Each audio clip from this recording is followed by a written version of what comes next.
You know, most YouTube creators and marketing teams, they use YouTube metrics like views, watch times, and subscribers to determine whether something's successful. But there's a bit of a problem there. These metrics, great as they are, aren't necessarily great predictors of business growth. If you really want to find out what content is working for your company, then you need to dig a little bit deeper. In today's video, I'm talking to Jan. Jan is the co-founder of an AI and automation agency here in Berlin called Meinecke. They train individuals and companies up on all the latest AI technologies so that the companies and the individuals can become even more efficient, even more effective in their roles. Now, Jan's a smart cookie, and he's done an amazing job of interlinking his YouTube data with his lower funnel business data, by which I mean the leads and customer conversions. And by doing this, he can really tell which video, like which individual video, is really driving business impact for him and the company. And once he knows that, obviously he can use that data to really inform his strategy. So firstly, we're going to walk through all the specific data points that they track and how they pull that data into spreadsheets and data warehouses. And then we're going to talk about how they turn their YouTube viewers into leads, because the rates that they do that at are best in class, are really industry leading and definitely something that you can copy. And then we're going to talk to him about how he and the team intend to use AI in the future to basically make the whole process with their YouTube production, creation, ideation that much quicker and more effective. So if you want to know which YouTube data you should be looking at, how to source it, and how to build a funnel that converts like crazy, then keep watching. So first up, before we dive into their data strategy, I wanted to get a sense of who Meinecke are and what they do, and also what the intention is behind their YouTube channel. So I asked Jan to give me a quick elevator pitch. What's their channel all about, and who are they creating for? Basically, at Meinecke, we're all about training business professionals in AI and automation.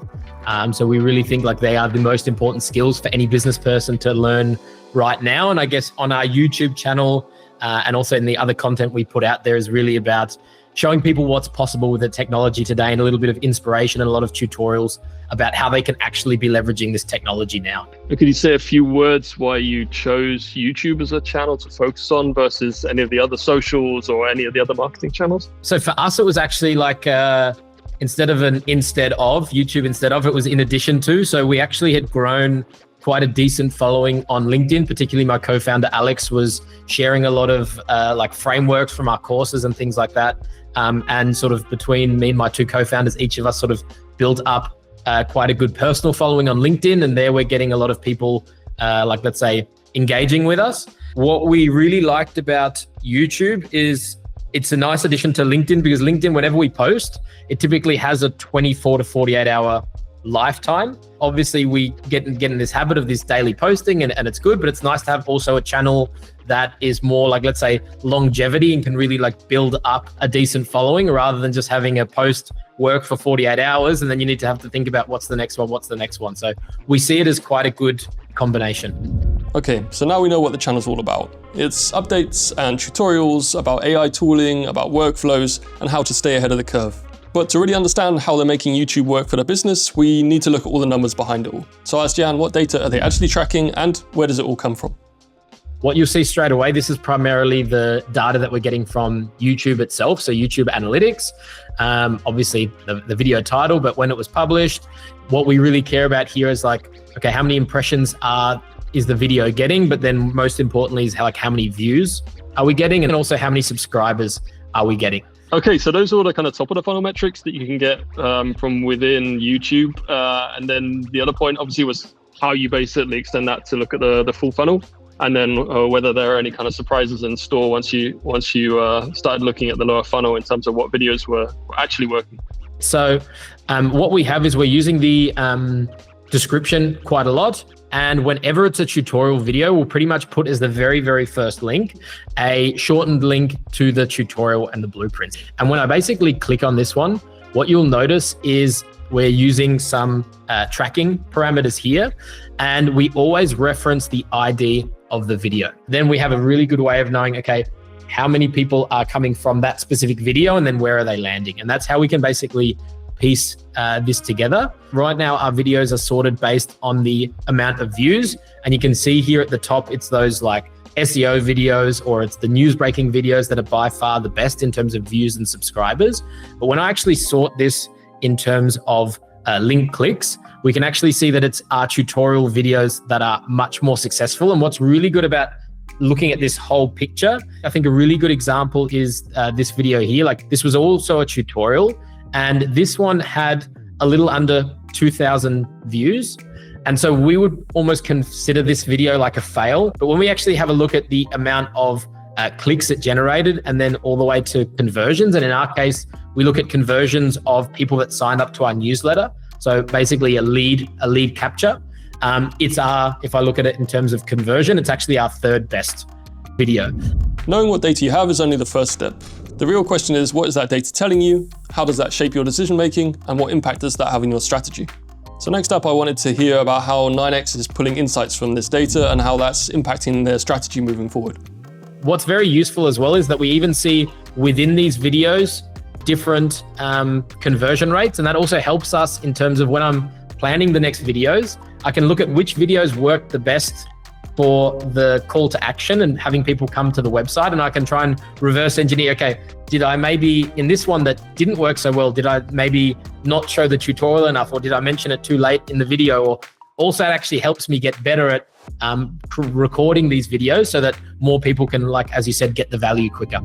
So I think you agree those are some pretty powerful insights, especially when it comes to which videos are driving the majority of conversions and how sometimes that doesn't really correlate to the number of views that those videos are getting. But here's where things get really interesting, and there are a few strategies and techniques that you can definitely copy for your channel. Their visit to lead rates are sky high, so I asked Jan to walk us through the funnel, show us what it looks like, and explain a little bit about why it's performing so well. Typically for every tutorial video that we do also has a tutorial that lives on our website, like a written version with screenshots step-by-step how to do it. And a lot of things in AI builds or AI setups is all about the prompt. And so in the actual video where I'm showing the tutorial that we're walking through, the YouTube video, I'll actually reference that page on our website and actually copy the prompts over from that. So I already say that I'll introduce naturally that, hey, there's this resource that we have on our website. And then as I'm doing the build, I will just like always refer back to the different points and copy prompts or copy templates and these sort of things. The thing is we have a few different lead magnets. So we have our tutorials, we have the weekly live workshops that we run.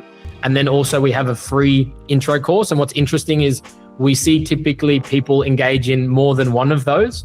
And it's sort of just building up this credibility. So maybe I can just show you now. It's probably a good time. If we have a look at like one of these tutorials on our website. So here's the one where I'm actually already logged in. And typically in the video, there's a lot of things where I need to copy and paste. So this is what I'll be showing. But if we have a look at that here, that same tutorial in the incognito mode, basically you can get started with the tutorial. You can even watch the video. But if you do want to actually access all of it, this is where you have to sign up to our newsletter. And whenever someone then does sign up here, we also have a tracking event that we send to Rudderstack, and that's how we basically can count the conversions. So that's interesting when you mentioned the different lead magnets. I think a few years ago, the approach always would have been there's one kind of golden funnel to rule them all, and that's where you send people. And now the approach tends to be a bit more kind of an ecosystem of lead magnets, and you just focus on providing value in multiple ways. So if someone were setting up a YouTube channel and they were considering the kind of funnel that they would build off the back of the YouTube videos, like what would you recommend based upon the experiences that you've had? I would just say do it as easy as possible. Pick a tool that takes care of it for you. So what a lot of people are having success with is if there are some downloadable resources that you think your viewers will like, you can set up a circle community, you can set up a school community, and it will take care of like naturally growing your audience, because you can easily say that, hey, there's this downloadable resource over here and there's the link in the description, and they'll naturally go there and then start engaging with your other content. In our case, what we do, it's the website and then the newsletter, but always be thinking in terms of that they shouldn't just be engaging in one lead magnet, but how can you bring them into your ecosystem so they're seeing more and more of your content. And finally, with all that data at their fingertips, combined with their expertise in AI and automation, I couldn't help but ask, how are they going to take this further? So basically, how could they use data and AI together to really supercharge their growth and turn their channel into an even bigger business driver than it already is? We're a big believer in AI first. So where can we give something to AI rather than needing me or one of the team members to do it, or that we don't need to necessarily grow the team and hire more people. And that covers every aspect. AI is helping us write our YouTube scripts. If I have an idea for a video, that we can have a sparring partner of saying, okay, but maybe this video might not have enough reach because there might not be demand for it, or that's a good idea for a video, but if you position it like this, it can perform a lot better. So we're really using AI as much as possible in everything we do, and then also in terms of like repurposing. And just kind of anecdotally, I'm not sure if you have the data on that, but do you see any kind of discrepancy between the content that you've used AI heavily to create versus the content that's come kind of a greater proportion that's come from you? In terms of the overall idea, we haven't had anything too much yet that started with AI. Maybe it's something we need to do more. Most of the initial idea is coming from us, because typically how we do it is we work with a lot of companies and we do custom AI training in the tools that they're using, and that really influences a lot of these tutorials. And then we let it go off and write a first version of the script. But what it's been really, really good at is in our first videos, so probably from this interview, people can tell is I tend to ramble a little bit and talk more than I should. And AI is very, very good at, if you can give it strict instructions to like cut out any unnecessary context that isn't needed, that's also really drastically improved the, like, let's say, the quality of the videos. Nice one. Anything else you'd like to add, or think that you kind of didn't mention that you'd like to mention? No, just subscribe to the 9X YouTube channel and check out some of these amazing automations and AI tutorials. So there you have it, a behind the scenes look at how 9X is using YouTube data to build a channel that doesn't just get views, but drives real measurable growth for their business. If you found this video helpful, give it a like and subscribe if you want more videos about how to grow your YouTube channel for your business. And if you have any questions about how to build out your own data-driven YouTube strategy, then just drop them in the comments and I'll get right back to you. Thanks for watching, and I'll see you next time.